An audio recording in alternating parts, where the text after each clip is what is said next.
మౌర్య సామ్రాజ్యం సువిశాలమైన భారతదేశాన్ని 3 దేశాలు, ఇవాళ లెక్క ప్రకారం 3 దేశాలు, పాకిస్తాను, అలాగే ఆఫ్ఘనిస్తాను, పాకిస్తాను, ఆఫ్ఘనిస్తాను, అలాగే బంగ్లాదేశ్, ఇండియా అనే 4 దేశాల, నేపాల్ లాంటి దేశాల మొత్తం భూభాగాన్ని పరిపాలించిన ఒక సామ్రాజ్యమే మౌర్య సామ్రాజ్యం.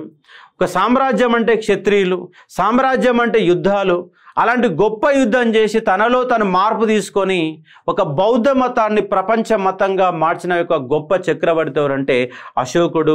అశోకుడు అనగానే మీ అందరికి గుర్తున్నటువంటి ఒకటే ఒక పాయింట్ ఏంటంటే, రోడ్డుకి ఇటువైపులా అటువైపులా పచ్చని చెట్లు నాటించను. మనం పొద్దుగాల 3వ తరగతిలో ఎప్పుడైతే మనకు పుస్తకం అనేది పట్టుకొని చదవడం మొదలు పెడతామో దాంట్లో చదివే పాయింట్ ఏంటంటే, రోడ్డుకి ఇటువైపులా అటువైపులా 2 వైపులా పచ్చని చెట్లు నాటించిన అశోకుడు. కానీ ఇక్కడ మనము ఈ మౌర్య సామ్రాజ్యంలో ఏ అంశాలు నేర్చుకోవాలి అంటే, మౌర్య సామ్రాజ్యానికి సంబంధించిన ఆధారాలు కంపల్సరీ క్వశ్చన్ అండి. ఆధారాలు, అలాగే 3 రాజుల యొక్క రాజకీయ చరిత్ర,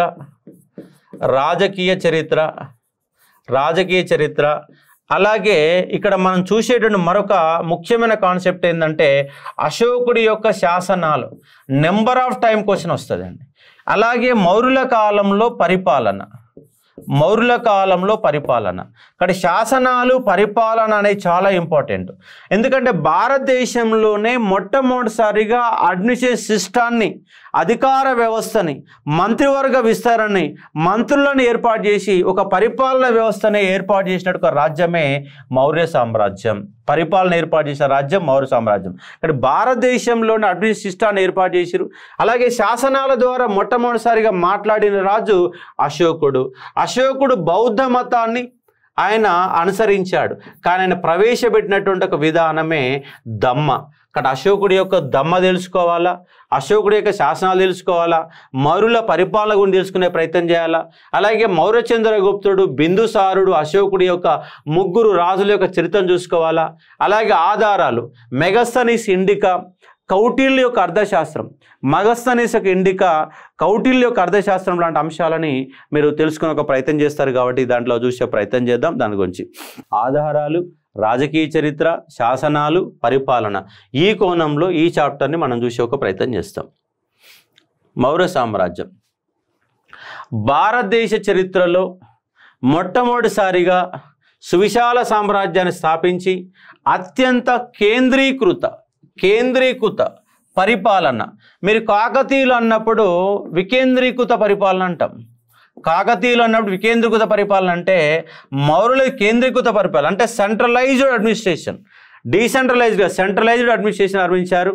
అతిపెద్ద ఉద్యోగస్వామ్యం అంటే ముందుగాల ఉద్యోగుల ద్వారా పరిపాలన, అలాగే మంత్రివర్గం ద్వారా పరిపాలన. మంత్రులు ఉంటారు, ఉద్యోగ సామ్యం ఉంటుంది. అలా ఉద్యోగ సామ్యాన్ని ఉపయోగించి విశాలమైన భారతదేశాన్ని అందించారు. కానీ పరిపాలనా విధానాన్ని మొట్టమొదటిసారిగా ఆహారాలు, రాజ్యంలో రాష్ట్రాలు, ఆహారాలు, విషయాలు, గ్రామాలు అనే సిస్టమ్ ద్వారా పరిపాలన అందజేసినటువంటి ఒక రాజ్యం ఏంటంటే మౌర్యుల పరిపాలన. కాబట్టి విదేశీ శక్తుల నుంచి దేశాన్ని కాపాడమే గాక రాజ్యంలోని ఐక్యతను సాధించి సుస్థిరమైనటువంటి శాంతియుతమైన పాలన అందించారు. ఏ కోణంలో చూసిన మౌర్యుల యుగం అత్యున్నతమైన విజయాలు సాధించిన యుగమని కేఎన్ శాస్త్రి అనే వ్యక్తి అభివర్ణించే అంశాన్ని ఇక్కడ గుర్తుపెట్టుకునే ప్రయత్నం చేయవచ్చు. కాబట్టి కేంద్రీకృత పరిపాలన మీకు 4 ఆప్షన్లు కనుక ఇస్తే ఈ క్రింది వాణిలో మౌర్యుల యొక్క లక్షణము కానిదేమిటి, మౌర్యుల లక్షణాలలో సరైన దాన్ని గుర్తించన్నప్పుడు కేంద్రీకృత పరిపాలన, ఉద్యోగ స్వామ్యం ద్వారా పరిపాలన చేసే అంశాలుగా గుర్తుపెట్టుకునే ఒక ప్రయత్నం చేయవచ్చు. ఈ వంశానికి చెందిన 3 రాజులు మౌర్య చంద్రగుప్తుడు, బిందుసారుడు, అశోకుడు విశాల భారతదేశాన్ని కేరళ, తమిళనాడు తప్ప నలుదిక్కులను ఏకం చేసి 90 సంవత్సరాలు పరిపాలించారు. తాను బౌద్ధ మతం స్వీకరించడమే కాకుండా బౌద్ధాన్ని విశ్వవ్యాప్తం చేసిన చక్రవర్తి అశోకుడు మొట్టమొదటిసారిగా శాసనాల ద్వారా ప్రజలతో మాట్లాడిన రాజు ఎవరంటే అశోకుడు అన్న అంశానికి అర్థం చేసుకునే ఒక ప్రయత్నం చేయవచ్చు. కాబట్టి ఈ చాప్టర్కి సంబంధించినటువంటి ఆధారాలు, గ్రంథాల పేర్లు గుర్తుపెట్టుకునే ఒక ప్రయత్నం చేద్దాం. మౌర్యుల గురించి గుర్తుంచుకోవాల్సిన అంశాలు ప్రధానంగా 4: సాహిత్య ఆధారాలు, అశోకుడి శిలాశాసనాలు, పొలిటికల్ హిస్టరీ, అడ్మినిస్ట్రేటివ్ సిస్టమ్ అనే 4 పాయింట్లలో మనం చూసి ఒక ప్రయత్నం చేస్తాం. ఇక్కడ చూడండి, సాహిత్య ఆధారాలు అంటే ఒక చాప్టర్ గురించి తెలుసుకోవాలంటే ఆధారాలు కావాలి. దాంట్లో సాహిత్య గ్రంథాలు ఉంటాయి, నిర్మాణాలు ఉంటాయి, నాణాలు ఉంటాయి. నిర్మాణాలు ఉదాహరణకు కాకతీయుల కాలం గురించి తెలుసుకోవాలంటే రామప్ప దేవాలయము, 1000 పిల్లర్ టెంపుల్, వాళ్ళు కట్టిన చెరువులు, వాళ్ళు కట్టిన గుళ్ళు, గోపురాల ద్వారా కాకతీయుల ఆనవాళ్ళు మనకి ఇప్పటికీ తెలుస్తూ ఉన్నాయి. అలాగే వాళ్ళకి సంబంధించిన నాణాలు తెలుస్తూ ఉన్నాయి. కాబట్టి వాళ్ళ యొక్క వివరాలు తెలుసుకోవాలంటే సాహిత్యాధారాలు, నాణాలు, నిర్మాణాలు. అశోకుడు నిర్మించినటువంటి సారనాథ్ స్తూపంకి వెళ్ళి ఇవాళ మనం రాజరిక ఎంబ్లమైనటువంటి ఒక ఎంబ్లాన్ని, అశోక చక్రాన్ని మనం ఎక్కడికి వెళ్ళి తీసుకున్నాం అంటే సారనాథ్ స్తూపంకి వెళ్ళి తీసుకున్నాం. ఇవాళకి భారతదేశంలో అతిపెద్ద స్తూపం సాంచీ స్తూపం అనేది అశోకుడు నిర్మించిన ఒక సాంచీ స్తూపం ఇవాళకి మన కళ్ళ ముందు కనబడుతున్న అంశాన్ని అర్థం చేసుకోవచ్చు. కాబట్టి సారనాథ్ స్తూపం, సాంచీ స్తూపం, ఆ స్తూపాల గురించి శాసనాలు. అశోకుడి కాలంలో 84,000 స్తూపాలు వేశాడండి. ఎన్నో శాసనాలు ఉన్నాయి. తూర్పు వైపున, పశ్చిమ దిక్కున ఏ రాష్ట్రంలో ఉంది, ఏ భాషలో ఉంది, ఏ రాష్ట్రంలో ఉంది, ఏ భాషలో ఉంది, ఏ బొమ్మతో ఉంది, అందంగా ఉందా, ఎట్లా ఉన్నది అంటే అశోకుడి యొక్క శాసనాలపైన ఒక చరిత్ర అండి. మొత్తం ఒక చరిత్ర. ఆ శాసనాలపైన చాలా నీట్గా, చాలా డెప్త్గా మనం చూసే ఒక ప్రయత్నం చేద్దాం. దాని గురించి చూడండి. కౌటిల్య యొక్క అర్థశాస్త్రం, మెగస్తనీస్ ఇండికా, ఈ 2 గ్రంథాలు మౌర్యుల గురించి తెలుసుకోవడానికి ప్రధానమైనటువంటి ఆధారాలుగా గుర్తుపెట్టుకునే ఒక ప్రయత్నం చేద్దాం. ఒక మెగస్తనీస్ ఇండికా గురించి మనకు చాలాసేపు మనం డిస్కస్ చేసే ప్రయత్నం చేస్తాం. అలాగే కౌటిల్య యొక్క అర్థశాస్త్రం, విశాఖదత్తుని యొక్క ముద్ర రాక్షసం. ఈ గ్రంథం ఎవరి కాలంలో? గుప్తుల కాలంలో రాయబడింది. 2వ చంద్రగుప్తుని ఆస్థానంలో ఉన్నట్టు విశాఖదత్తుడు మౌర్యుల కాలంలో ఉన్న ఆధారాల గురించి వీళ్ళు శూద్రులు, మౌర్య చంద్రగుప్తుడు శూద్ర స్త్రీకి జన్మించినటువంటి వ్యక్తి అని చెప్పి చెప్పబడుతున్న గ్రంథమే విశాఖదత్తుని యొక్క ముద్ర రాక్షసం. అలాగే జైన మత పవిత్ర గ్రంథమైన పరిశిష్ట పర్వన్ హేమచంద్రుడు, గుర్తుపెట్టుకోవాలి, హేమచంద్రుడు రాసినటువంటి ఈ పరిశిష్ట పర్వం ద్వారా మౌర్య చంద్రగుప్తుడు సల్లేఖన వ్రతాన్ని స్వీకరించి మరణించాడని చెప్తున్నటువంటి ఒక గ్రంథమే పరిశిష్ట పర్వం అనే అంశాన్ని గుర్తుపెట్టుకోవచ్చు. అలాగే శివుల గ్రంథాలైన దీపవంశ, మహావంశ, అలాగే టిబెట్ గ్రంథాలైన దివ్యావదన, అశోకవదన, చూడండి దివ్యావదన, అశోకవదన టిబెట్ గ్రంథాలు, దీపవంశ, మహావంశ అనేవి సింహల గ్రంథాలు గుర్తుపెట్టుకోండి. అలాగే స్ట్రాబో జాగ్రఫీ, టాలమీ జాగ్రఫీ రాసిండు, స్ట్రాబో రాసిండు. ఇవే గ్రంథాలు మళ్ళీ మీరు శాతవాహనుల గురించి చదివినా కూడా ఇవే ఆధారాలు ఉంటాయి. ఎందుకంటే శాతవాహనులు మౌర్యులకు సామంతులు. వీళ్ళ పరిపాలన ఎట్లా ఉంటుందో వాళ్ళ కూడా పరిపాలన ఎట్లా ఉంటుంది కూడా అర్థం చేసుకోండి. ప్లూటార్క్ రాసినటువంటి ది లైవ్స్, అలాగే మత్స్య పురాణం, విష్ణు పురాణం, వాయు పురాణాలు, ప్లినీ రాసినటువంటి నేచురల్ హిస్టరీ, భారతదేశం యొక్క సంపద మొత్తం తరలిపోతుంది, రోమ్ దేశానికి తరలిపోతుందని చెప్పి రాసిన వాడు ఎవరంటే సహజ చరిత్ర, నేచురల్ హిస్టరీ రాసిన వాడు ఒక ప్లినీ అన్న అంశాన్ని ఇక్కడ అర్థం చేసుకోవచ్చు. ఈ గ్రంథాలపైన మనకు కంపల్సరీగా క్వశ్చన్ పడుతుంది. కాబట్టి ఆధారాలు ఇక్కడికి వెళ్ళి మనకు సాహిత్య గ్రంథాలు ఎన్నో మొదలైతాయి. ఆ సాహిత్య గ్రంథాలపైన క్వశ్చన్లు వస్తాయన్న అంశాన్ని ఇక్కడ గుర్తుపెట్టుకునే ఒక ప్రయత్నం చేయవచ్చు. చూద్దాం. మెగస్తనీస్ ఇండికా ఏంటండి? మెగస్తనీస్ ఇండికా గురించి, కౌటిల్య యొక్క అర్థశాస్త్రం గురించి రెండింటి ఎక్స్ప్లెనేషన్ చూసి మిగతా 3 రాజుల యొక్క పర్సనల్ బయోగ్రఫీస్ అని చూసి ఒక ప్రయత్నం చేద్దాం. ఇవి చూసే కాన్సెప్ట్ కంటే ముందు ఒక చిన్న పాయింట్ మనం చూద్దాం. చూడండి, ఇక్కడ మౌర్యులు ప్రాథమిక సమాచారం. మీరు కనుక ఇలాంటి సమాచారాన్ని రాసుకుంటే ఒక మార్కు, అందరికంటే ఒక మార్క్ ఎక్కువ చేయడానికి అవకాశం ఉంటుంది. 1 మార్క్ ఎక్కువ చేయడానికి అవకాశం ఉంటుంది. కాలము 301 BC నుంచి 185 లేదా 187 వరకు ఎవరి కాలం అంటే మౌర్యుల కాలం. మౌర్య వంశ స్థాపకుడు మౌర్య చంద్రగుప్తుడు తెలుసు. గొప్పవాడు అశోకుడు, చివరివాడు బృహద్రథుడు. ప్రతి చాప్టర్కి ఈ 3 పాయింట్లు మీరు గుర్తుపెట్టుకోవాలా. ఎవరు? వంశస్థాపకుడు, గొప్పవాడు, చివరివాడు. అలాగే కొన్ని చాప్టర్లకు మూల పురుషుడు అనే పదం కూడా వస్తుంది. కాబట్టి మూల పురుషుడు కూడా మీరు చూడగలిగితే 1 మార్క్ వస్తుంది. 1 మార్క్ గ్యారంటీగా వస్తుంది. మీరు ఏ ప్రీవియస్ పేపర్ అని చూడండి క్వశ్చన్ వస్తుంటుంది. గొప్ప యుద్ధం కళింగ యుద్ధం. చాలామంది ఇక్కడ గుర్తుపెట్టుకోవాల అంశం ఏంటంటే కళింగ యుద్ధం అశోకుడు ఎవరితో చేశాడు అనేది. ఒరిస్సాలో ఉన్నటువంటి నాగ తెగలతోని ఆయన యుద్ధం చేసినట్టుగా తెలుస్తూ ఉంది. 1,50,000 మంది చచ్చిపోయారు. 1,50,000 మంది చచ్చిపోయాడు. ఆ తర్వాతనే అశోకుడు ఒక శాంతి అశోకుడుగా, ఒక శాంతి కామకుడుగా బౌద్ధ మతాన్ని స్వీకరించాడని చెప్తా ఉన్నారు. ఇక్కడ 261లో కళింగ యుద్ధం జరిగితే 251లో 3వ బౌద్ధ సంగీతి జరిగింది. కాబట్టి బౌద్ధ మతాన్ని స్వీకరించాడు. కాబట్టి మొగలిపుత్త తిస్స అధ్యక్షన 3వ బౌద్ధ సంగీతి పాటలిపుత్రంలో జరిగింది అన్న పాయింట్ను కూడా మీరు గుర్తుపెట్టుకునే ఒక ప్రయత్నం చేయవచ్చు. అలాగే అశోకుడి యొక్క శాసనాలను మొట్టమొదటిసారిగా బ్రాహ్మీ లిపిలో ఉన్న శాసనాలను చదివినటువంటి వ్యక్తి ఎవరంటే ఇక్కడ చూడండి ఎవరు చదివారంటే జేమ్స్ ప్రిన్సెప్. అంటే 1837 వరకు అశోకుడి యొక్క శిలాశాసనాలు చదివే వరకు అశోకుడు ఎవరో తెలియదు. అలాగే 1922లో సర్ జాన్ మార్షల్ సింధు నాగరికత తెలుసుకునే వరకు సింధు నాగరికత గురించి తెలియదు. కాబట్టి జేమ్స్ ప్రిన్సెప్ ఎప్పుడైతే చదివాడో చరిత్రలో ఒక గొప్ప రాజు, మిగిలిపోయిన రాజు, బ్రాహ్మీ లిపిలో రాసినటువంటి ఒక మొత్తం కూడా చదివి అశోకుడి యొక్క చరిత్ర మొత్తం వెళ్ళలోకి వచ్చిన అంశాన్ని ఇక్కడ అర్థం చేసుకోవచ్చు. జేమ్స్ ప్రిన్సెప్ బేసిక్స్ అండి ఇవన్నీ. మరో పాయింట్ చూడండి, ఇక్కడ చాలామంది రాజులు ఉన్నారు. ఈ రాజులు ఏ మతాన్ని అనుసరించారనేది కూడా గత ప్రీవియస్ పేపర్లలో ఏదో ఒక దగ్గర బిట్టొస్తూ ఉంది. చూడండి, చంద్రగుప్త మౌర్యుడు ఏ మతాన్ని? జైన మతాన్ని అనుసరించాడు. సల్లేఖన వ్రతాన్ని స్వీకరించి శ్రావణ బెనగోల్లో చనిపోయాడన్న ఒక పాయింట్ను గుర్తుపెట్టుకోండి. అలాగే ఆయన కుమారుడు బిందుసారుడు అజీవక మతాన్ని స్వీకరించాడు. అశోకుడు బౌద్ధ మతాన్ని స్వీకరించాడు. అశోకుడి యొక్క మనవడు దశరథుడు అజీవక మతాన్ని స్వీకరించాడు.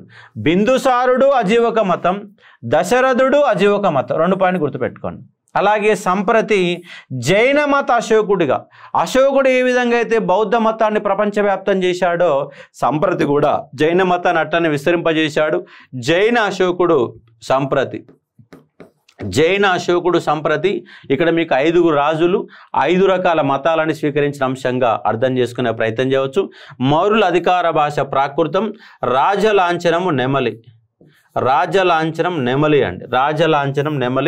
మౌర్యుల అధికార భాష ప్రాకృతం, మౌర్యుల రాజలాంఛనం నెమలి అన్న ఒక బేసిక్ పాయింట్ని మీకు గుర్తుపెట్టుకునే ప్రయత్నం చేయాలా. ఇక్కడ రాజలాంఛనం నెమలి. మౌర్యుల తర్వాత వచ్చిన వంశము శుంగ వంశం. పుష్యమిత్ర శుంగుడు అనే వ్యక్తి బృహద్రథుని ఓడించి ఆయన యొక్క సైనిక అధ్యక్షుడైనటువంటి పుష్యమిత్ర శుంగుడు ఆ రాజ్యాన్ని నిర్మూలించి శుంగ వంశాన్ని ప్రారంభించిన అంశంగా అర్థం చేసుకోవచ్చు. మౌర్య వంశ పతనానికి గల ఆర్థిక సంక్షోభం అనేది ప్రధానమైనటువంటి అంశంగా గుర్తుపెట్టుకొని గతంలో ప్రీవియస్లో బిట్టొచ్చింది. మౌర్య సామ్రాజ్యాన్ని ఆహారాలుగా విషయాలుగా గ్రామాలుగా విభజన చేశారు. ఇవన్నిటిని ఇట్లా ఒక బేసిక్స్ పాయింట్స్తోని కంపల్సరీగా మీకు 40 క్వశ్చన్లు వస్తే 40 క్వశ్చన్లు 30 క్వశ్చన్లు వచ్చే మాదిరిగా ఒక షార్ట్ బుక్ అనే దాన్ని రెడీ చేస్తూ ఉన్నాను, మొదలుపెట్టాను. మీకు కనీసం సెప్టెంబర్ 15 లేదంటే సెప్టెంబర్ 30 వరకన్నా Telangana history and Indian history అనేది సెప్టెంబర్ 30లోగా ఒక షార్ట్ బుక్ అనేది ఇస్తాను. అంటే కరెక్ట్గా వారం రోజులు మొత్తం కూడా రివిజన్, వారం రోజులు బట్టి కరెక్ట్ 4 రోజులు చదివితే రివిజన్ అయ్యే విధంగా బేసిక్స్ మొత్తం, అంటే మొత్తం సబ్జెక్ట్ కాదు, మొత్తం సబ్జెక్ట్ రాయాలంటే మళ్ళీ 600 పేజీలు రాయాలి. మళ్ళీ 600 పేజీలు అంటే ఇప్పుడు చదవలేము సార్ అంటారు. కానీ 300 పేజీలలో Indian history and the same time Telangana history రెండు ఒక షార్ట్ నోట్స్, మళ్ళీ 70%కు పైన మార్కులు వచ్చే విధంగా మీకు ఒక షార్ట్ నోట్స్ అనే దాన్ని ప్రిపేర్ చేస్తాను. ఎందుకంటే నేను గతంలో చేసిన 30 పేజీల షార్ట్ నోట్స్ అనేది రాష్ట్ర వ్యాప్తంగా అన్ని జిరాక్స్ సెంటర్లలో అన్ని జిల్లాలలో అందుబాటులో ఉన్నది జస్ట్ 30 పేజెస్. ఎస్ఐ కానిస్టేబుల్ దృష్టిలో పెట్టుకుని అప్పుడు రాస్తే అది దాదాపుగా 1,00,000 మంది పైగా జిరాక్స్లు తీసుకున్నారు షార్ట్ నోట్స్ని. అట్లా కొంచెం నీట్గా తయారు చేసి ఒక ప్రయత్నం చేస్తాను. ఇది బేసిక్స్ ఉన్నటువంటి అంశాలుగా అర్థం చేసుకోండి. అలాగే కౌటిల్యుని యొక్క అర్థశాస్త్రం. కౌటిల్యుడు తెలుసుగా అందరికీ. కౌటిల్యుడు మొట్టమొదటిసారిగా ఒక రాజ్యం అంటే ఎట్లా ఉండాలా, రాజ్యంలో పరిపాలన ఎట్లా ఉండాలా, రాజు ఎట్లా ఉండాలా, మంత్రి ఎట్లా ఉండాలా, సైనికుడు ఎట్లా ఉండాలా, లాంటి అంశాలన్నిటినీ వివరించినటువంటి వ్యక్తి, ఒక పరిపాలనకే ఒక కొత్త రూపాన్ని కల్పించిన వ్యక్తి ఎవరంటే కౌటిల్యుడు. కౌటిల్యుడు యొక్క అర్థశాస్త్రం ఏం చెప్తుంది అంటే అర్థశాస్త్రం చెప్తలేదండి. అర్థశాస్త్రం ఈజ్ ద పరిపాలనా శాస్త్రం. అడ్మినిస్ట్రేషన్ గురించి ప్రధానంగా చర్చించే గ్రంథం కౌటిల్యుని యొక్క అర్థశాస్త్రం. చాలామంది అర్థశాస్త్రం అనగానే ఆర్థిక విషయాలు అనుకుంటారు, కానీ ఆర్థిక విషయాలు కాదు. ఆయన చర్చించిన అంశాలు పరిపాలనా అంశాలు చర్చించాడు. అంటే ఆర్థిక అంశాలు కూడా ఉన్నాయి, లేవని కాదు, కానీ ఆర్థిక అంశాల కంటే ఎక్కువగా పరిపాలన అంశాలని చర్చించిన వ్యక్తి ఎవరంటే కౌటిల్యుడు. చాణక్యుడు అంటాం, చాణక్య నీతి అంటాం. ఇప్పటికి కూడా చాణక్యుడి పేరుతో సినిమాలు వచ్చినాయి. చాణక్య నీతి అంటాం. అంటే రాజ్యంలో ఒక పరిపాలన చేసేటప్పుడు ఎలాంటి విధానాలు అవలంబించాలన్న అంశాలని ఒక పరిపాలన గ్రంథాన్ని అందజేసిన వ్యక్తి ఎవరంటే విష్ణుగుప్తుడు, చాణక్యుడు, కౌటిల్యుడు అనే వ్యక్తిగా అర్థం చేసుకునే ప్రయత్నం చేయవచ్చు. 1906వ సంవత్సరంలో శ్యామశాస్త్రి దీన్ని వెలుగులో తీసుకొచ్చాడు. అప్పటిదాకా దీని గురించి తెలుసా అంటే తెలియదు. కాబట్టి ఇంగ్లీష్లోకి అనువదించిన వ్యక్తి శ్యామశాస్త్రి. ఆయన దీన్ని వెలుగులో తీసుకొచ్చి దాన్ని మార్చాడు. గ్రంథాలయంలో ఎక్కడో దొరికిన దాన్ని మొత్తంగా దాన్ని ఇంగ్లీష్లోకి అనువదించాడు. సంస్కృతంలో రాయబడినటువంటి ఈ అర్థశాస్త్రంలో 15 భాగాలు ఉన్నాయి, 180 అధికారులు ఉన్నాయి, 600 శ్లోకాలు ఉన్నాయి. సంస్కృత భాషలో రాయబడిన గ్రంథంలో 185 భాగాలు, 180 అధికారులు, 600 శ్లోకాలు ఉన్న అంశాన్ని ఇక్కడ మీరు అర్థం చేసుకునే ఒక ప్రయత్నం చేయవచ్చు. అర్థశాస్త్రంపై రాసిన వ్యాఖ్యాన గ్రంథం ప్రతిపాదిక సంచిక. ఏంటండి? ప్రతిపాదిక సంచిక. అర్థశాస్త్రంపై రాసిన వ్యాఖ్యాన గ్రంథం ప్రతిపాదిక సంచిక. దీన్ని భట్టుస్వామి అనే వ్యక్తి రాసిన అంశంగా గుర్తుపెట్టుకునే ఒక ప్రయత్నం చేయవచ్చు. దీనిలో ఏమున్నాయి అంటే ప్రధానంగా పాలకుడు, పాలితుల మధ్య సంబంధం, పాలకుడు పాలితుల మధ్య సంబంధం, దేశ సంపద, ప్రజా సంక్షేమంలో రాజ్యం యొక్క పాత్ర, పొరుగు రాజ్యాలతో దౌత్య సంబంధాలు, సంకీర్ణ ప్రభుత్వాలు, విదేశాంగ విధానంపై చర్చించబడినాయి. ఇది ఒక ప్రభుత్వ కళాశాస్త్రంగా చెప్పవచ్చు. అందుకే ఇటాలియన్ తత్వవేత్త అయిన మాకియవెల్లి రాసిన ది ప్రిన్స్ అనే గ్రంథంతో పోల్చబడి ఇండియన్ మాకియవెల్లిగా పిలువబడ్డటువంటి వ్యక్తి ఎవరంటే కౌటిల్యుడు అన్న అంశాన్ని ఇక్కడ మీరు అర్థం చేసుకునే ఒక ప్రయత్నం చేయవచ్చు. ఇది ఆ అర్థశాస్త్రానికి సంబంధించిన అంశాలు గుర్తుపెట్టుకోండి. దాంట్లో ఏమున్నాయో ఒకసారి చూడండి. మరొక చిన్న అంశాన్ని చెప్తాను. అలాగే కౌటిల్య యొక్క అర్థశాస్త్రంలో సప్తంగాలు ఉన్నాయి. కౌటిల్య యొక్క అర్థశాస్త్రం సప్తంగాలు. కౌటిల్యుడి అర్థశాస్త్రం సప్తంగాలు. సప్త అంటే 7 అంగాలు. ఆయన ఏం చెప్పిండు? రాజు, రాజ్యం,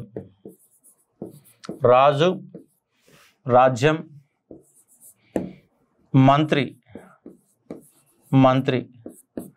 సైనికుడు. సింపుల్గా గుర్తుపెట్టుకోండి. ఒక రాజ్యానికి ఎవరు ఉంటారు? రాజు ఉంటాడు, రాజ్యం ఉంటుంది, మంత్రి ఉంటాడు, సైనికుడు ఉంటాడు. 4. ఈ 4 మీరు ఈజీగా గుర్తుపెట్టుకోవాలా. నెక్స్ట్ మరొక 3.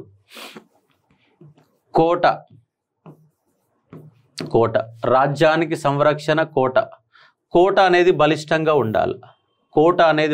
ఉండాలి. మనకు కుతుబుషాయిలు అనేవాళ్ళు గోల్కొండ కోట చుట్టూ అద్భుతమైనటువంటి ప్రాకారాన్ని నిర్మిస్తే దాన్ని ముట్టడి చేయడానికి ఔరంగజేబుకి 9 నెలల టైం పట్టింది దాదాపుగా. అంటే కోట అంత అద్భుతంగా కోట నిర్మాణం అనేది ఉండాలా. ఆ మొత్తంగా ఈ రాజ్యాన్ని నడపాలంటే ఏముండాలంటే కోశం ఉండాల. కోశం అంటే ఆర్థిక సంపద లేదా బడ్జెట్ సంపద. కోశం రాజ్యం యొక్క సంపద అంటే బడ్జెట్ సంపద ఉండాల. కోట ఉండాలా, కోశం ఉండాలా. ఇక ఫైనల్గా మీరు ఎప్పుడు గుర్తుపెట్టుకోవాల్సిన ఒక పాయింట్ ఏంటంటే మిత్రుడు. ఏంటండి? మిత్రుడు మనకు సాధక బాధకాలు తెలుసుకోవడానికి, నీకైనా నాకైనా ఒక బాధ వస్తే ఎవరు గొడవ పెట్టుకున్నా, మన అమ్మ గొడవ పెట్టుకుంటే, నాన్న గొడవ పెట్టుకుంటే ఫ్రెండ్ కాడు పోతాం, కూర్చుంటాం. ఇక ఈ మధ్య కాలంలో భార్యాబాధితులు ఉన్నారు. ఆ భార్యాబాధితులు కూడా ఆడిపోయి సాయంత్రం పూట వైన్ షాపులలో కూర్చొని మాట ముచ్చట పెట్టుకుంటారు. ఎవరంటే మిత్రుడితో కలిసి. ఇక్కడ మీరు సింపుల్గా చూడండి, ఎప్పుడైనా సప్తాంగాలలో బట్టి పట్టాల్సిన పదం లేదండి. బట్టి పట్టకండి, బట్టి పడితే పోతుంది. బట్టి పట్టకుండా దీన్ని 3 భాగాలు చేసి చెప్పాను మీకు. రాజు, రాజ్యం, మంత్రి, సైనికుడు, ఇవన్నీ 4 తెలుసు కదా. రాజు, రాజ్యం, మంత్రి, సైనికుడు, ఈ 4 పాయింట్స్ సింపుల్గా. కోట, కోశం. కోట ఉండాలా, చుట్టూ రాజ్యాన్ని సంరక్షించడానికి రాజ్యం బలిష్టంగా ఉండాలంటే కోట ఉండాలి. అలాగే ఆ రాజ్యం 4 కాలాలు నడవాలంటే ఆర్థిక సంపద ఉండాలి. ఆర్థిక సంక్షోభమే మౌర్యుల యొక్క పతనానికి గల ప్రధాన కారణం. ఒక రాజ్యం, ఒక తెలంగాణ అనేది మిగులు బడ్జెట్తో కలిగినటువంటి తెలంగాణని కేసీఆర్, ఇవాళ రేవంత్ అందరు కలిసి దాన్ని సర్వనాశనం చేసి ఒక ప్రయత్నం చేస్తూ ఉన్నారు. అధికారంలోకి రావడం కోసం ఉచితాను పథకాలు చేసి అసలు విద్యా వ్యవస్థకు, వైద్యానికి రూపాయి చిల్లి గవ్వ ఇవ్వకుండా మొత్తం కూడా ఓటర్లు అయితే ఎవరు ఉంటారో ఆ ఓటర్ల కోసం మనుషులు పెన్షన్లని, రైతు బంధులని, రైతు బీమాలని ఇచ్చేసి ఓట్లు పొందుతూ ఉన్నారు. కానీ విద్యా వ్యవస్థ గురించి పట్టించుకుంటారంటే పట్టించుకోరు. నిరుద్యోగుల గురించి పట్టించుకుంటారంటే అసలే పట్టించుకోరు. కాబట్టి ఇక్కడ సప్తాంగాలలో కోశం అని చాలా ఇంపార్టెంట్. చివరిగా మిత్రుడు అన్న అంశాన్ని గుర్తుపెట్టుకోండి. రాజు, రాజ్యం, మంత్రి, సైనికుడు, కోట, కోశం, మిత్రుడు అనేవి కౌటిల్య యొక్క సప్తాంగాలలో ఒక పాయింట్. ఇది గతంలో వచ్చిన ఒక ప్రీవియస్ బిట్గా గుర్తుపెట్టుకోవచ్చు. ఒక్కసారి మీరు ఇప్పుడు ఒకసారి చూసుకోండి. ఇప్పుడు ప్లెయిన్గా ఉంది, ఒకసారి ఫాస్ట్గా విత్ నిమిషంలో మీరు టైప్ చేసుకోండి. ఓకే, ఇప్పుడు చూడండి 7 అంశాలు చెప్పండి, సప్తాంగాలు చెప్పట్లేరు. రాజు, రాజ్యం, మంత్రి, సైనికుడు, కోట, కోశం, ఫ్రెండ్. ఓకే, అయిపోయింది. కాబట్టి 7 అంశాలని గుర్తుపెట్టుకోండి. ఇది మనం రాశాం. ఇప్పుడు మనము మెగస్తనీస్ ఇండికా గురించి చూద్దాం. అర్థశాస్త్రం, రాజు, రాజ్యం, మంత్రి, సైనికుడు అన్నం, కోట, కోశం అన్నం. కౌటిల్య యొక్క అర్థశాస్త్రం. అర్థశాస్త్రం అనేది పరిపాలన గ్రంథం. ప్రాథమిక అంశాలు కూడా డిస్కస్ చేసి ఒక ప్రయత్నం చేసినాం. ఎప్పుడు రాజ్యం వచ్చింది ఏందనే అంశం కాబట్టి గుర్తుపెట్టుకునే ఒక ప్రయత్నం చేయవచ్చు. నెక్స్ట్ మనము మెగస్తనీస్ యొక్క ఇండికా. మెగస్తనీస్ యొక్క ఇండికా. ఇండికాలో ఏముంది? మెగస్తనీస్ అనే ఒక విదేశీ రాయబారి భారతదేశం పైన అలెగ్జాండర్ దండయాత్ర. అలెగ్జాండర్ బాబిలోనియాలో క్రీస్తు పూర్వం 323లో చనిపోయిన తర్వాత మనకు క్రీశకం 326లో జీలం నది యుద్ధం పోరస్తో జరిగింది. క్రీస్తుపూర్వం 326లో పోరస్ పురుషోత్తముడితో యుద్ధం జరిగింది. యుద్ధం జరిగిన తర్వాత ఆయన ఎంటకి రిటర్న్ వెళ్ళిపోయిన తర్వాత ఆయన రాజ్యం, అలెగ్జాండర్ యొక్క రాజ్యం సెల్యూకస్ నికేటర్. ఎవరు? Seleucus Nicator. కాబట్టి భారతదేశంలో వాయువ్య ప్రాంతాలు సెల్యూకస్ నికేటర్. భారతదేశంలో వాయువ్య ప్రాంతాన్ని సెల్యూకస్ నికేటర్ ఆక్యుపై చేస్తే ఆ సెల్యూకస్ నికేటర్ని ఓడించింది మౌర్యచంద్రగుప్తుడు ఓడించాడు. ఓడించినప్పుడు ఇద్దరి మధ్య సంప్రదింపులు జరిగినాయి. వాయువ్య భారతదేశాన్ని సెల్యూకస్ నికేటర్ మౌర్యచంద్రగుప్తుడికి ఇచ్చేశాడు. మౌర్యచంద్రగుప్తుడు సెల్యూకస్ నికేటర్కి ఏమి ఇచ్చిండంటే 500 ఏనుగులు ఇచ్చిండు. 500 ఏనుగులు ఇచ్చాడు. సెల్యూకస్ నికేటర్ వాయువ్య భారతదేశాన్ని, ఇక్కడ ఉన్నటువంటి ఈ ప్రాంతంలో ఉన్న వాయువ్య భారతదేశాన్ని అప్పచెప్పాడు మౌర్యచంద్రగుప్తుడికి. అప్పచెప్పినందుకు ఆయన 500 ఏనుగులు ఇచ్చిండు. ఏమిచ్చిండు? 500 ఏనుగులు ఇచ్చిండు. మరి 500 ఏనుగులతో పాటు తన కూతుర్నిచ్చి పెళ్లి చేసిండు. కూతురు ఒకతే పోతే భయపడతా అనుకున్నాడు, ఏమైందో కానీ ఒక వ్యక్తిని పంపిండు. ఆ వ్యక్తి ఎవరంటే మెగస్తనీస్. కాబట్టి సెల్యూకస్ నికేటర్ యొక్క రాయబారి మెగస్తనీస్. ఆ మెగస్తనీస్ రాసినటువంటి గ్రంథం పేరు ఇండికా. ఏంటండి? ఇండికా. Megasthenes indica. ఇండికా అనే గ్రంథం దొరుకుతుందా? దొరకడం లేదు. ఇండికా దొరుకుతలేదు. కానీ ఆ ఇండికాలో ఉన్న కొన్ని భాగాలు వేరు గ్రంథాలలో రాయబడినాయి, ఇండికా గురించి రాయబడినాయి. అవన్నీ కలిపి ఇక్కడ భారతదేశంలో అద్భుతమైన అంశాలను రాశాడు. ఏం రాసిండు అంటే పాటలీపుత్రం గురించి అద్భుతంగా రాసిండు. ఇంకేం రాసిండంటే మౌర్యుల యొక్క సైనికుల గురించి రాసిండు. సైనిక సంపద, పాటలీపుత్ర నగర వర్ణన, అలాగే మౌర్య సామ్రాజ్యంలో సామాజిక సమస్యల పైన రాసిండు. సామాజిక సమస్యలు, అలాగే పాటలీపుత్రం యొక్క నగర వర్ణన, అలాగే పాటలీపుత్రం యొక్క సైన్యం అనే 3 అంశాల గురించి క్లియర్ కట్టుగా. అలాగే శాతవాహనుల కాలంలో సైనిక వివరాలు 30 కోటలు ఉన్నాయి, కాల్బలం ఉంది, రథబలం ఉంది, అలాగే గజబలం ఉందని శాతవాహనుల గురించి. అలాగే మౌర్యులకు కూడా సైనిక బలం ఉంది, దాదాపుగా 2 లక్షల కాల్బలం ఉంది, 8,000 రథబలం ఉంది, 30,000 గజబలం ఉందని చెప్పేసి చెప్పినటువంటి వ్యక్తి ఎవరంటే మెగస్తనీస్ యొక్క ఇండికా. అర్థం చేసుకోవచ్చు. కాబట్టి ఇండికా అనే గ్రంథంలో చాలా అంశాలు ఉన్నాయి. సెల్యూకస్ ప్రతినిధిగా చంద్రగుప్త మౌర్యుని ఆస్థానంలో రాయబారిగా పనిచేసిండు. మెగస్తనీస్ రాసిన ఇండికా పూర్తి ప్రతి లభించడం లేదు, కానీ అందులో గ్రీకు చరిత్రకారైన స్ట్రాబో, డయోడోరస్,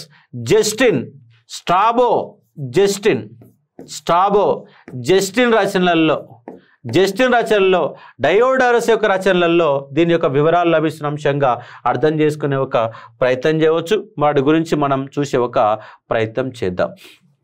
ఇండియా గ్రంథంలో 3 అంశాలు ఉన్నాయి.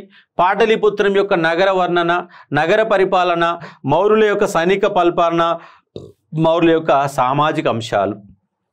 ఇప్పుడు చూడండి, పాటలీపుత్రం యొక్క నగరం యొక్క వర్ణన ఎట్లా ఉందంట చూడండి.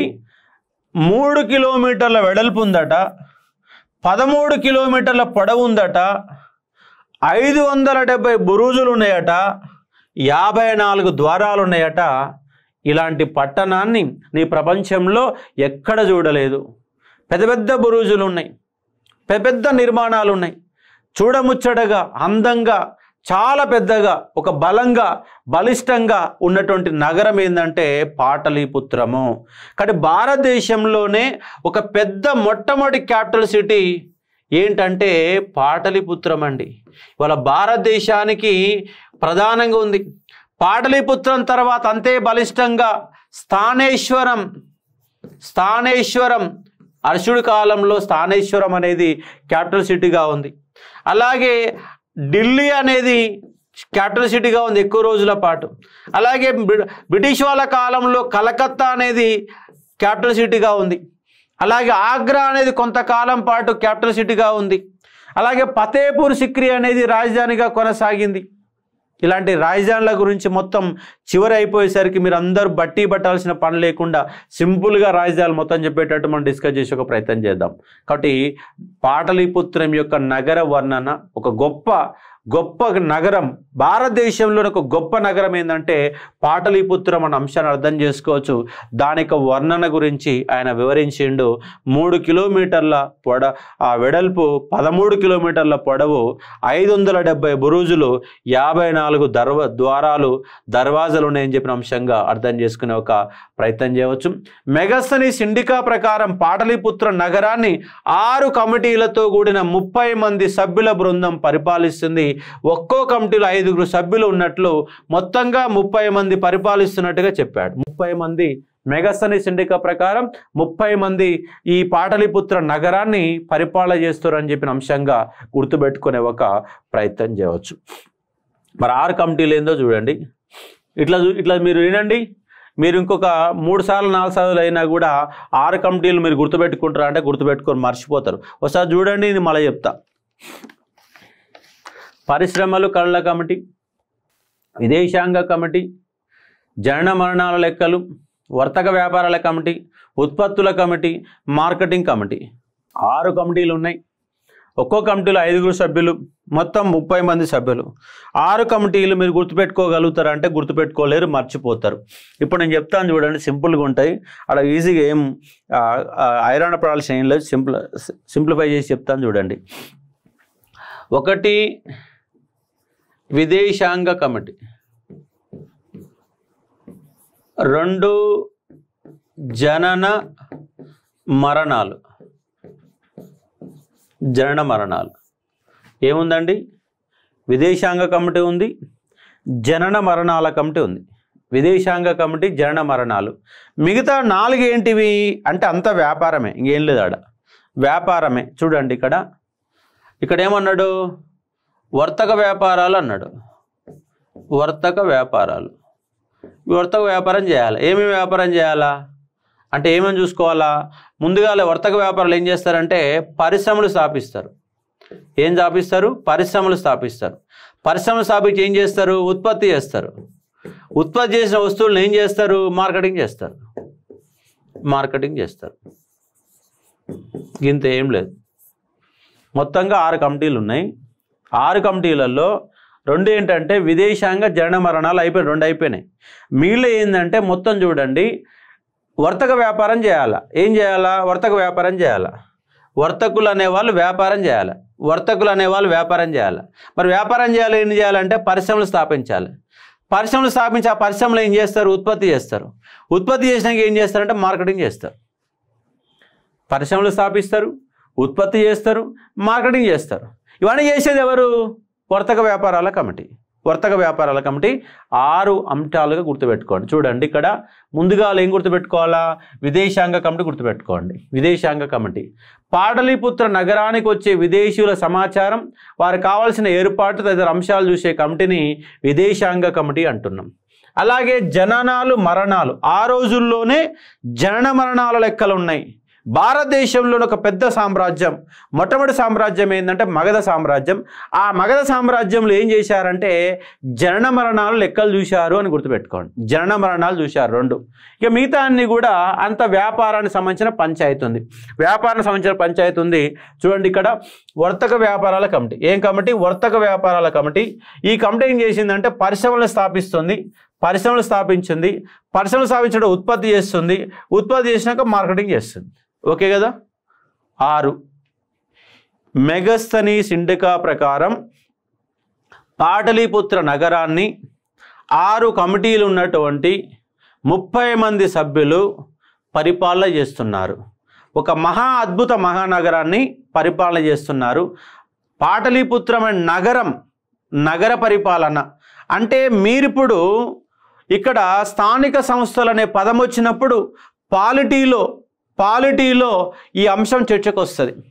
ఎందుకంటే పంచాయతీ సమితిలు, నగర సమితిలు, నగర పరిపాలన, స్థానిక పరిపాలన, గ్రామ పరిపాలన అన్నప్పుడు మొత్తం అంటే చోళ కాలంలో గ్రామ పరిపాలన అంటే గ్రామ పరిపాలన అనే పదాలు వచ్చినప్పుడు మౌర్యుల కాలం నుంచి దాని యొక్క చర్చ మొదలవుతుంది.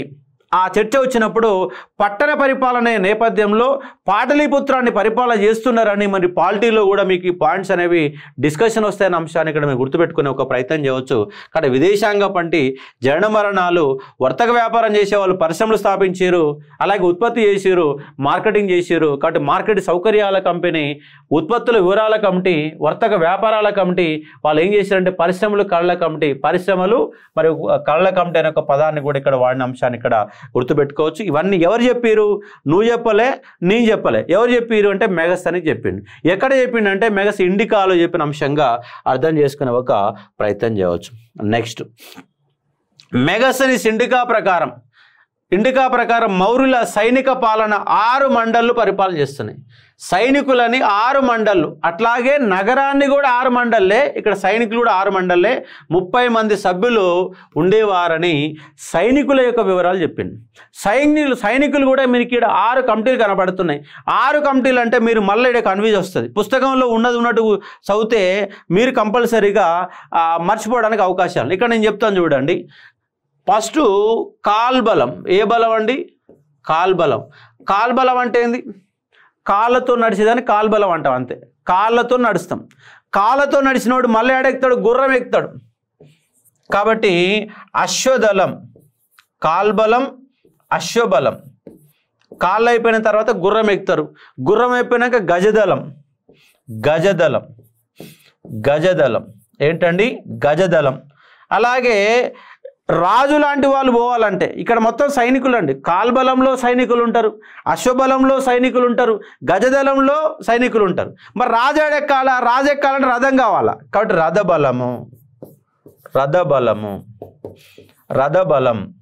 రథబలం వీటిని ఏమంటామంటే చతురంగ బలాలు అంటారు. ఏన్షియంట్ ఇండియన్ హిస్టరీ మొత్తం చూస్తే నీకు చతురంగ బలాలే వస్తాయి. మొత్తం భారతదేశాన్ని పరిశీలన చేస్తే మొఘల్స్ కానీ, ఢిల్లీ సుల్తాన్లు కానీ, మీరు ఏ సినిమా చూసినా రాజరిక నేపథ్యంలో బాహుబలి సినిమా చూసినా కూడా ఇవే కనబడతాయి. ఏముంటాయి? కాల్బలం ఉంటుంది, అశ్వబలం ఉంటుంది, గజదళం ఉంటుంది, రథబలం ఉంటుంది. సినిమా చూస్తే చక్కగా చూడాలా, చక్కగా చూడరు మీరు. నేను సినిమాకు పోతే ప్రతి అంశాన్ని చాలా నీటుగా అబ్జర్వేషన్ చేస్తాను, ఎందుకంటే చరిత్ర కోణంలో అక్కడ మొత్తం నేను చూస్తాను కాబట్టి. సినిమా చూసినప్పుడు ఫోన్ పట్టుకొని సినిమా చూస్తారు. అప్పుడు సినిమా పోవడం ఎందుకు?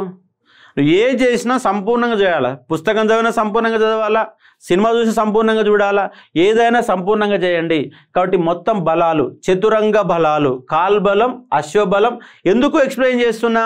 నువ్వు ఏ చదివినా ఇదే ఉంటుంది, శాతవాహనులు చదివినా అదే ఉంటుంది, గుప్తులు చదివినా అదే ఉంటుంది, ఢిల్లీ సుల్తాన్ చదివినా ఉంటుంది. వీటిని చతురంగ బలాలు అన్నారు. కాబట్టి 6 దళాలలో 4 చెప్పిన. ఇక నీకే అంశం ఉంది? కొత్తగా నౌకాదళం ఉంది. నౌకాదళం అనే ఒక ప్రస్తావన శివాజీ కాలంలో వస్తుందండి. శివాజీ కాలంలో నౌకాదళాన్ని బాగా ఇష్టపడి బలోపేతం చేసిన వ్యక్తి ఎవరంటే శివాజీ, ఛత్రపతి శివాజీ. నౌకాదళం ఉంది. ఈ 5 ఇప్పుడు చతురంగ బలాలు, నౌకాదళం. అట్లాగే ఇక్కడ ఉన్న అంశం ఏంటంటే రవాణా ఏర్పాట్లు. వీడెట పోవాలా, వీడెట పోవాలా, వీళ్ళెంతమంది పోవాలా, వీళ్ళెంతమంది పోవాలా, వీళ్ళెంతమంది పోవాలా, సైన్యం ఎంత, మొత్తం సైనిక ఏర్పాట్లు, రవాణా ఏర్పాట్లు. పోయేటప్పుడు రైతుల యొక్క వ్యవసాయ పొలాలకు వెళ్ళి నష్టపరిహారం చెల్లించాలి. వాళ్ళ భోజన ఏర్పాట్లు ఏంటి, వాళ్ళకి కావాల్సిన పరిస్థితులు ఏంటి తెలుసుకోవడానికి రవాణా దళం అనేది ఇంకొక దళం కూడా ఉంది. ఇది ఏర్పాట్ల కమిటీ. మొత్తంగా సైనికుల యొక్క ఏర్పాట్ల గురించి చెప్పేటటువంటి అంశంగా గుర్తుపెట్టుకోవచ్చు. కానీ పుస్తకంలో ఏముంది? నౌకాదళం, కాల్బలం, అశ్వదళం, గజదళం, రథబలం, రవాణా అంటే మీరు ఏదో పరధ్యానంగా చదువుతారు. ఆ పరధ్యానంగా చదవడం ఏమైందంటే అది గుర్తుండదు, మర్చిపోతారు. మరి మర్చిపోవద్దంటే ఈ చతురంగ బలాలు గుర్తుపెట్టుకోండి, నౌకాదళం, రవాణాను గుర్తుపెట్టుకుంటే సరిపోతుంది. ఇది నువ్వు చెప్పలే, నేను చెప్పలే, మెగస్తనీస్ ఇండికాలో చెప్పిండు. కాబట్టి ఎవరి గురించి అంటే సైనికుల గురించి చెప్పిండు. సైన్యం యొక్క వివరాలు మొత్తం చెప్పిన అంశంగా అర్థం చేసుకోవచ్చు. కాబట్టి 2 లక్షల కాల్బలం ఉందట. అలాగే అశ్వబలము 30,000 అశ్వబలం ఉంది, 30,000 అశ్వబలం ఉంది, 2 లక్షల కాల్బలం ఉంది, 8,000 రథబలం ఉంది అన్నటువంటి వివరాలని ఎవరు చెప్పారంటే మెగస్తనీస్ ఇండికా చెప్పిండు. దాన్ని 6 భాగాలు చేసిన అంశంగా గుర్తుపెట్టుకునే ఒక ప్రయత్నం చేయవచ్చు. అలాగే మెగస్తనీసు 7 కులాల గురించి చెప్పిండు. 7 కులాలు. ఈయన కులాలు చెప్పలేండి, వర్గాల గురించి చెప్పిండు. దాన్ని మన కులమని పొరపాటు పడే ఒక ప్రయత్నం జరుగుతూ ఉంది. ఈయన చెప్పినటువంటి అంశాలు ఏందో ఒకసారి చూద్దాం. 7 కులాలు చెప్పిండు. ఏ కులాలు? 7 కులాలు చెప్పిండు. ఆ 7 కులాలను కూడా మనం డిఫరెంట్గా రాసుకునే ఒక ప్రయత్నం చేద్దాం. చూడండి, మనకి ఎక్కడ పోయినా రైతులు ఉంటారు. ఏ ప్రభుత్వమైనా రైతు ప్రభుత్వమే. రైతులు ఉన్నారు. రైతులు ఇంకోటి పశు కాపరులు. ఎవరున్నారు? పశు కాపరులు. కాబట్టి మొట్టమొదటిసారిగా వేదనాగరికత పశు కాపరులతో మొదలైంది. తర్వాత వ్యవసాయం చేసినారు. అలాగే శ్రామికులు ఇవంతా ఒక వర్గం అనుకోండి. రైతులు, పశు కాపరులు, శ్రామికులు. మరి ఇక్కడ ఏం చెప్పిండు? ఇంకో అంశాలు ఏం చెప్పిండట? తాత్వికులు అని చెప్పిండు, వేగులు అని చెప్పిండు, సైనికులు అని చెప్పిండు, రాజోద్యోగులు చెప్పిండు. ఇక్కడ చూడండి, ఉద్యోగులు, రాజ్యోద్యోగులు. అలాగే మరొక ఉద్యోగులు ఎవరంటే సైనికులు. అలాగే వేగులు. అలాగే మళ్ళీ ఇంకోటి అంశం ఏమొచ్చింది ఇక్కడ? తాత్వికులు.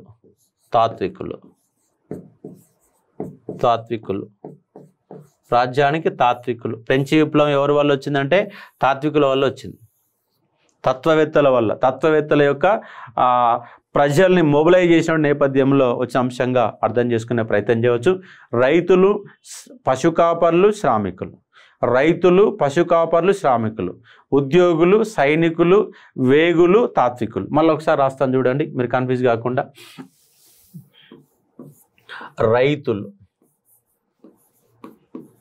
రైతులు, పశు కాపర్లు, లేకపోతే ఇట్లా రాసుకోండి, పశు కాపర్లు, రైతులు, శ్రామికులు. అలాగే రాజ్యోద్యోగులు అంటే ఉద్యోగులు. మరొక ఉద్యోగులు ఎవరు? సైన్యం అనేది కూడా సైనికులు, వాళ్ళు కూడా ఉద్యోగులే, సైనికులు. అలాగే ఇంకోరు ఎవరు ఉన్నారు? వేగులు ఉన్నారు. వీళ్ళంతా ఎంప్లాయీసే, గవర్నమెంట్ ఎంప్లాయీసే. రాజోద్యోగులు, మళ్ళీ రైతులు వచ్చింది ఇక్కడ, సైనికులు, రాజోద్యోగులు, సైనికులు, వేగులు. ఇంకేడవ ఎవరు? తాత్వికులు.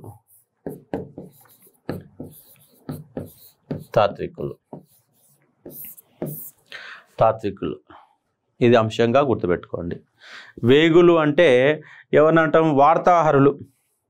ఇవాళ మనం ఏమంటాం? ఇంటర్నేషనల్గా సమాచారాన్ని సేకరించేటటువంటి వాళ్ళని తాత్వికులు, వార్తాహరులు. కరెక్ట్ పదం వస్తలేదు మనకు. ఇంటెలిజెన్స్. వేగులు అంటే ఇంటెలిజెన్స్ అండి. ఇంటెలిజెన్స్ని ఏమంటామంటే వేగులు అంటాం. ఇంటెలిజెన్స్ కరెక్ట్ వర్డ్ ఏంటంటే ఇంటెలిజెన్స్. గూఢాచారులు, వేగులు అంటే గూఢాచారులు. ఇంగ్లీష్ వర్డ్ అయితే ఇంటెలిజెన్స్ అంటాం. 7 అంశాలుగా అర్థం చేసుకోండి. ఇంకోసారి మళ్ళీ చెప్తాను చూడండి. ఇక్కడ మీకు ఏమేమి వచ్చినాయి అన్న అంశాన్ని ఒకసారి చూస్తే, 1 సప్తంగాలు వచ్చినాయి. ఓకే. రెండవది ఏం చెప్పిండు ఆయన? పాటలీపుత్రం పరిపాలన చెప్పిండు. పాటలీపుత్రం పరిపాలన చెప్పిండు. అలాగే మూడవది ఏంది? సైనికులలో ఎవరెవరు సైనికులు అని చెప్పిండు. అలాగే ఏంది? పాటలీపుత్రంలో వర్గాలు చెప్పిండు. ఇవన్నీ ఎక్కడ వచ్చినాయి అంటే మనకు ఈ పాఠంలోనే వచ్చినాయి. ఈ పాఠంలోనే వచ్చినాయి. మరి సప్తాంగాలు ఏంటివి? రాజు,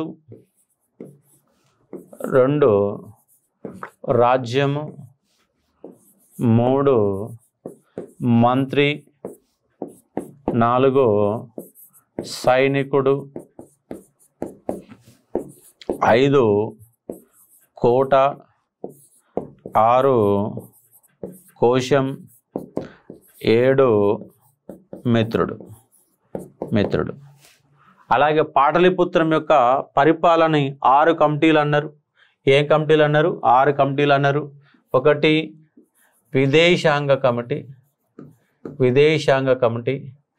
2 జనన మరణాల కమిటీ, అలాగే 3 వర్తక వ్యాపారాల కమిటీ,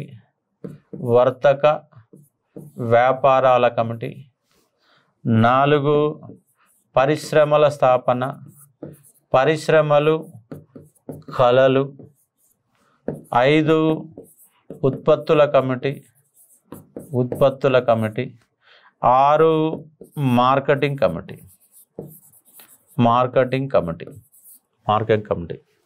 మార్కెటింగ్ వ్యవహారాల కమిటీ. సైనికులు ఆల్రెడీ చెప్పినాం. ఏం చెప్పినాం? ఇక్కడ కాల్బలం, 1 కాల్బలం, 2 అశ్వదళం, 3 గజదళం, 4 రథబలం, 5 నౌకాబలం. నౌకాబలం అనే పదం మొట్టమొదటిసారిగా చరిత్రలో మనకు డిస్కషన్కి వస్తున్న అంశంగా గుర్తుపెట్టుకోండి. 6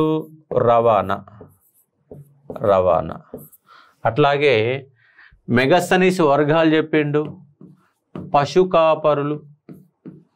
పశుకాపరులు, రైతులు, 3 శ్రామికులు, 4 రాజ్యోద్యోగులు, 5 సైనికులు, 6 గూఢాచారులు, వేగులు, 7 తాత్వికులు. ఎంత ఎక్కడ వచ్చినాయంటే మనకు టోటల్గా ఉన్నటువంటి మౌర్య సామ్రాజ్యంలో అంటే పరిపాలన గురించి డిస్కస్ జరుగుతూ ఉంది. మొత్తంగా మౌర్యులు అంటేనే పరిపాలన అని చెప్తున్నాం. ఇంకా చాలా అంశాలు వస్తాయి. కంటకశిల అని వేరొక కోట్ల పేర్లు వస్తాయి, శాసనాల పేర్లు వస్తాయి. చాలా ఇంపార్టెంట్ ఆఫ్ చాప్టర్ ఏంటంటే ఈ చాప్టర్గా గుర్తుపెట్టుకోవచ్చు. అందుకే మీరు ఏమంటున్నా అంటే మీరు ఇండియన్ చదివేటప్పుడు మనసు పెట్టి చదవండి. ఇప్పుడు మనసు పెట్టకపోతే ఇవన్నీ గుర్తు రావు మీకు. జస్ట్ ఊకనే చదువుకొని వెళ్ళిపోతారు. ఊకనే చదవకుండా మొత్తం చాప్టర్ అయిపోయాక విశ్లేషణ చేయండి. మీకు ముందే చెప్పాను. ఏం చెప్పినాము? మౌర్యులు అంటే ఒక ఆధారాలు, శాసన ఆధారాలు లేదా సాహిత్య ఆధారాలు అన్నాం. రెండోది ఏమన్నాం? పొలిటికల్ హిస్టరీలో భాగంగా మౌర్యచంద్రగుప్త గురించి, బింబిసారుడు గురించి, అశోక సారు గురించి తెలుసుకోండి. అట్లాగే అశోకుడి యొక్క శాసనాలు, అశోకుడి యొక్క దమ్మ గురించి తెలుసుకోండి. అలాగే పరిపాలన గురించి, కేంద్రీకృత పరిపాలన, ఉద్యోగులు, దాంట్లో ఉన్నటువంటి అంశాలు మొత్తం కూడా డిస్కస్ చేయండి. చేస్తే మనము పెద్ద సబ్జెక్టు. గమ్మత్ ఏంటంటే ఇండియన్ హిస్టరీ ఎక్కువ చదవాలా, తక్కువ మార్కులు వస్తాయి. ఎక్కువ చదవాలా, తక్కువ మార్కులు వస్తాయి. కానీ ఇక్కడ ఆ అంశం ఇక్కడ ఉంటుంది కాబట్టి అర్థం చేసుకునే ఒక ప్రయత్నం చేయవచ్చు. అలాగే ఇంకా ఆయన ఏం చెప్పినట్టు, ఇంకా అంతేకాకుండా మెగస్తనీసు భారతదేశంలో బానిసలు లేరట, దొంగతనాలు లేరట, దొంగతనాలు చూడలేదని, భారతీయులు అబద్ధాలు ఆడరని, బంగారు పుట్టలు పెట్టే చీమలు గలవని పేర్కొన్నాడు. అన్నిటి అంశాలపైన స్ట్రాబో స్పందిస్తూ మెగస్తనీ చెప్పిన విషయాలను అసత్యాలని, అబద్ధాల కోరని విమర్శన చేశాడు. నిజంగా బానిసలు లేరా? బానిసల ప్రస్తావన వేదనార్గతలో కనిపిస్తుంది. అలాగే దొంగతనాలు, అస్థేయం ఉంది, మనకు అపరిగ్రహం ఉంది. ఆశయం ఉన్నటువంటి అంశాల గురించి మనకు జైన బౌద్ధ మతాల యొక్క ప్రస్తావన వస్తుంది. ఇక్కడ భారతదేశంలో ఇవన్నీ ఉన్నాయి. లేవని చెప్పిండి, ఎవరు చెప్పింటే మెగస్తనీ. ఆయన ఉన్నని చెప్పినా లేని చెప్పినా మనం చదువుకోవాలి. కాబట్టి అంశాలను గుర్తుపెట్టుకోవచ్చు. ఇది ఆ రెండు అంశాలకు సంబంధించి. అలాగే మిగతా గ్రంథాల గురించి కూడా డిస్కస్ చేశాం. జస్ట్ వాళ్ళ పేర్ల గురించి వస్తుంది. ఇప్పుడు మనం చూసే కాన్సెప్ట్ మౌర్యుల యొక్క రాజకీయ చరిత్ర. మౌర్యుల యొక్క రాజకీయ చరిత్ర దాంట్లో చంద్రగుప్త మౌర్యుడు, బింబిసారుడు, అశోకుడు గురించి చూసే ప్రయత్నం చేద్దాం. ఇక్కడ చూడండి, చంద్రగుప్త మౌర్యుడు. మొదటి చంద్రగుప్తుడు, ఇక్కడ మళ్ళీ మీరు కన్ఫ్యూజ్ కావద్దు.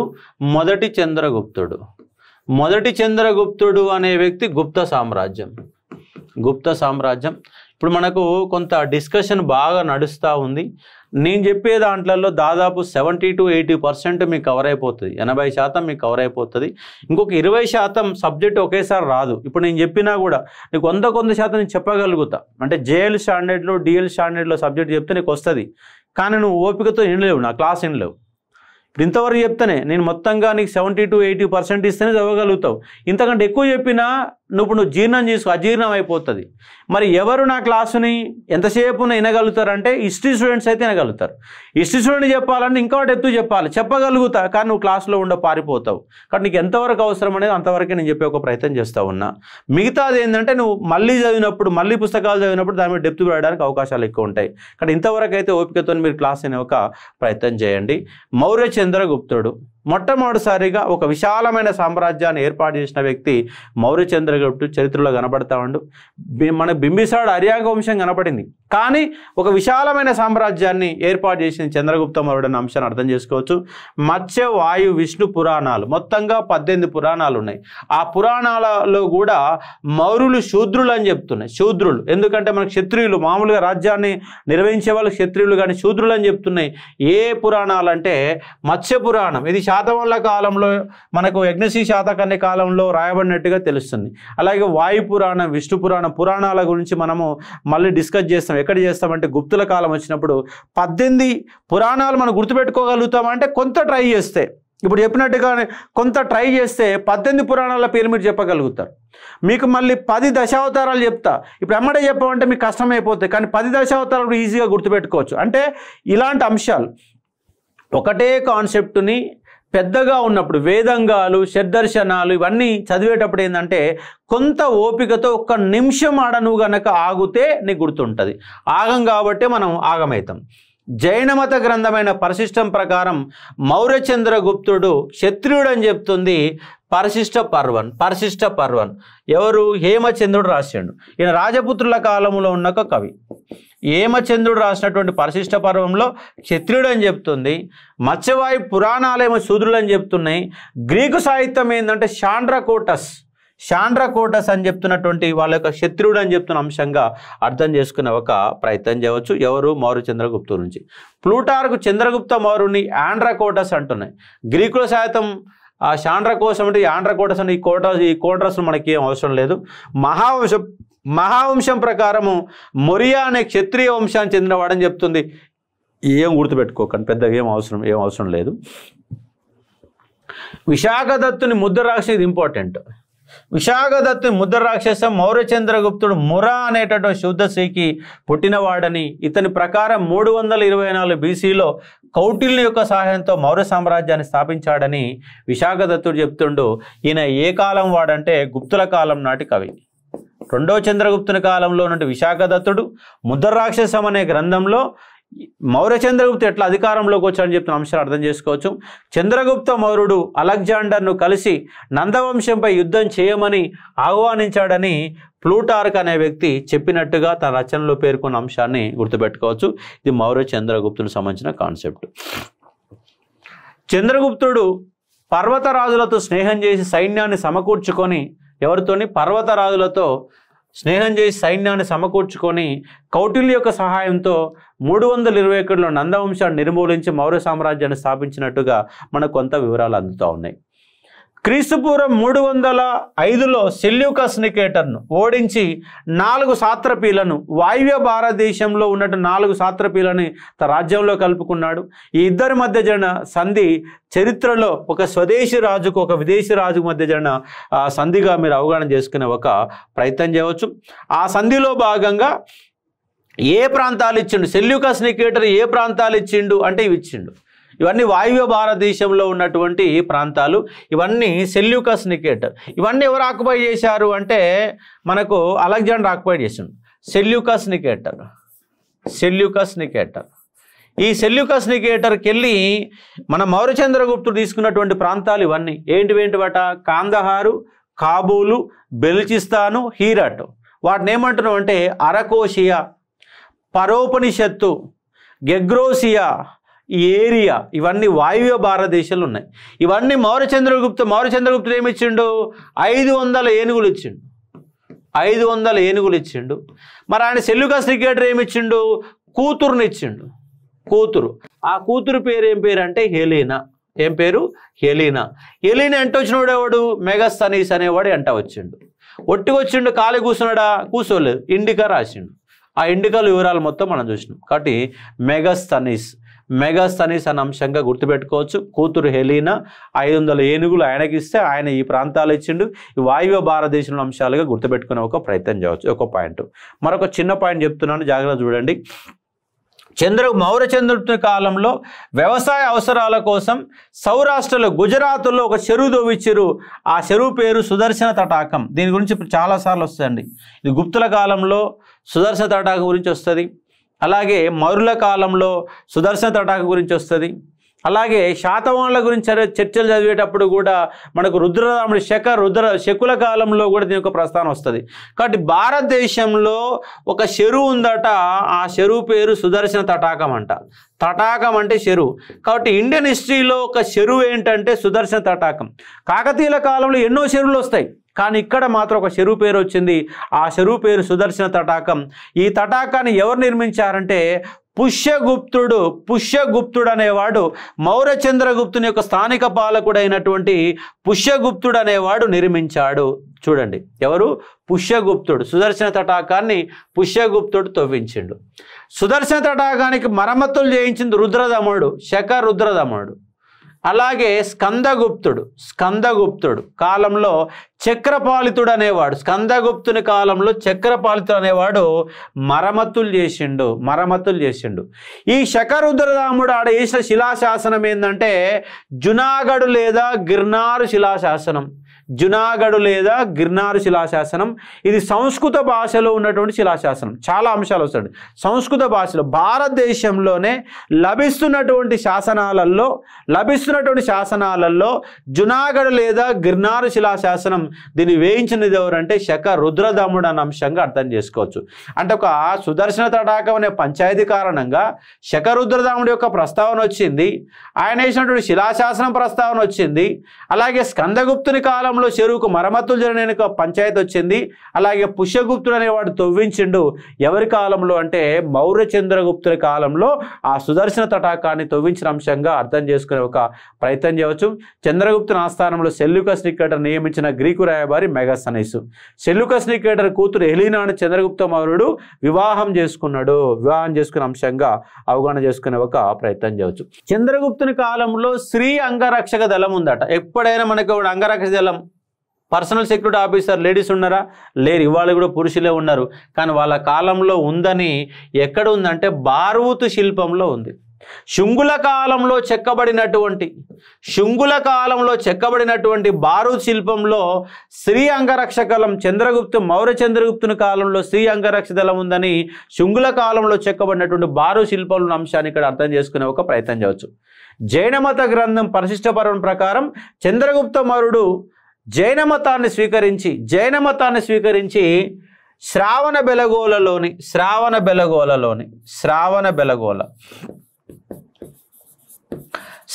బెలగోలలో ఉన్నటువంటి చంద్రగిరి పర్వతం పైన సల్లేఖన వ్రతం స్వీకి మరణించాడు. ఈయన ఎవరి శిష్యుడు అంటే భద్రబాహు యొక్క శిష్యుడు. ఆ భద్రబాహు ఏం రాసిండంటే కల్పసూత్రాలు రాసిండు. భద్రబాహు అనే వ్యక్తి దిగంబర జైనాన్ని అనుసరించిన ఒక సన్యాసి భద్రబాహు.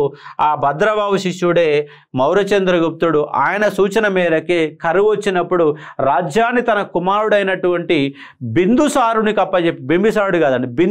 అప్పచెప్పి రాజ్యాన్ని వదిలిపెట్టి పోయి సల్లేఖన వ్రతాన్ని స్వీకరించి మరణించాడని. దీని వాల్యూ ఎంత అంటే ₹1,00,00,000. మీకు 1,300 రూపాయలకే మొత్తం కోర్సు చెప్తా ఉన్నా. ఆ ప్రశ్న యొక్క వాల్యూ ఎంత అంటే ₹1,00,00,000.